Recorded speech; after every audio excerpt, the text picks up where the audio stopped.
Today on Rappler, President Aquino refutes Cambodian Prime Minister Hun Sen's claim of ASEAN unity on the South China Sea disputes.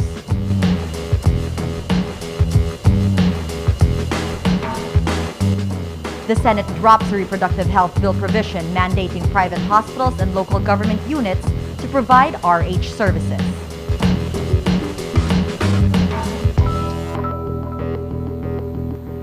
And the Israeli embassy says the Hamas group is blocking nearly 100 Filipinos from leaving Gaza.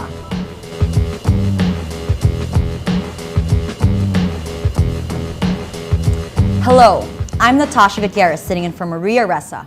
Welcome to Rappler, your social news network. President Benigno Aquino refutes Cambodia's claim that ASEAN members agree not to bring the South China Sea dispute to an international court. Speaking at the 21st ASEAN Summit in Phnom Penh, Aquino insists the Philippines has the right to engage all concerned parties to resolve the dispute. Foreign Affairs Secretary Albert Del Rosario adds that while ASEAN unity is important, the Philippines must defend its sovereign interests.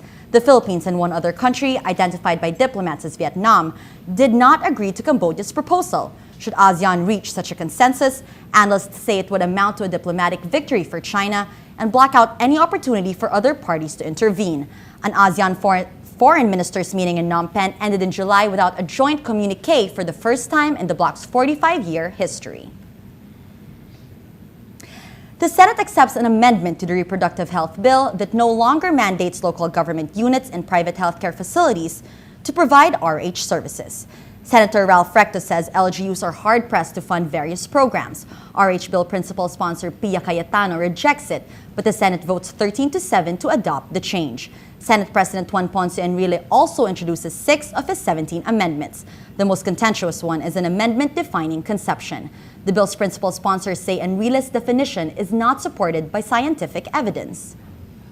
Conception thus refers to the successful penetration of an ovum by a spermatozoa in the fallopian tube, otherwise known as fertilization, when new life begins to form in the mother's womb, period. There will be many complications if our law will state categorically that life begins at fertilization. We have to deal, in that case, with the abnormal pregnancies. But the Constitution does not tell us what is the definition of conception. Why not? Because it would be tantamount to legislating an uncertain and contended position.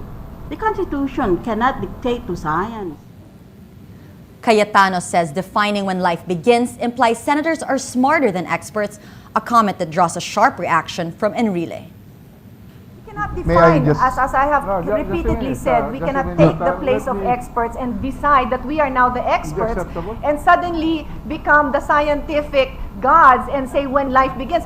Could not even answer the question of Senator Cheese, when does pregnancy begin? And here we are saying that we are smarter than all these experts and want to define it. That is absurd, Mr. President. That's not correct. I'm not saying that I'm smarter than anyone else. I think the lady is presuming too much. Chief Government Peace Negotiator Marvic Leonen says the annexes of the historic peace agreement between the Moro Islamic Liberation Front and the government will be completed in December. Leonen says the government and the MILF peace panels have reached substantial common points. He is confident all 3 annexes on wealth sharing, power sharing, and normalization on the framework agreement will be finalized before the year ends.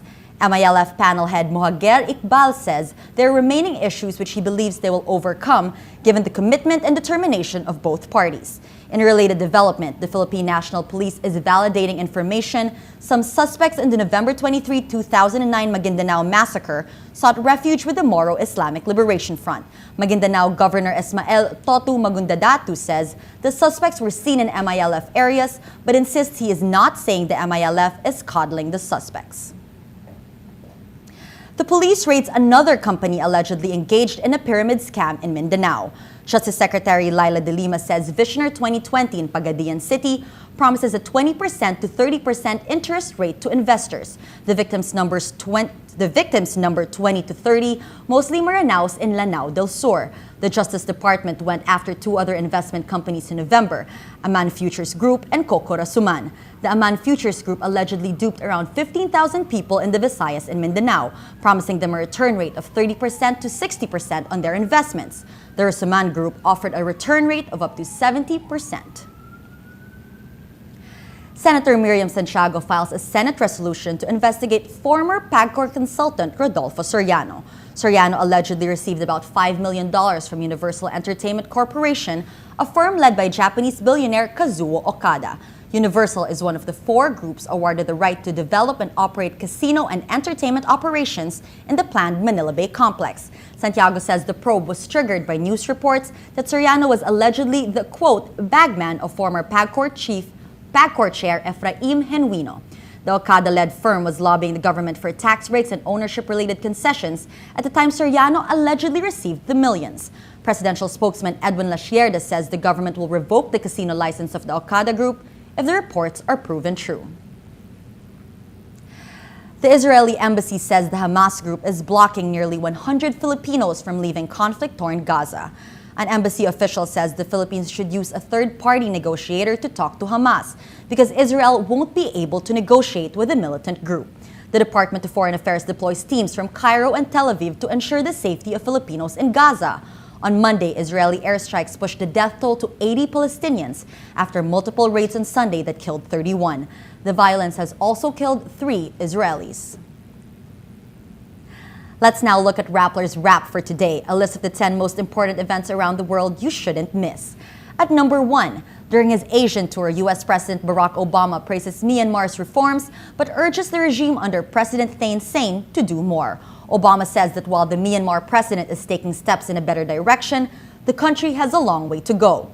On Monday, Obama becomes the first sitting American president to visit Myanmar, which had been isolated because of its repressive military junta rule. His speech at Yangon University, a site of protest, is symbolic. At number 8, a study by the New England Journal of Medicine finds an incredibly close relationship between chocolate consumption and the number of Nobel Prize laureates per capita. A professor from Columbia University says there is less than 1 in 10,000 probability that the correlation between the two is only by chance. Switzerland has the highest chocolate consumption per head and the highest number of Nobel Prize winners per capita. Sweden does not follow the trend. The Swedes ate much less chocolate, but still produced a high number of Nobel laureates. And at number 9, in the last quarter, the Android operating system powered almost 3 of 4 smartphones shipped worldwide, threatening Apple's hold on the mobile gadget market.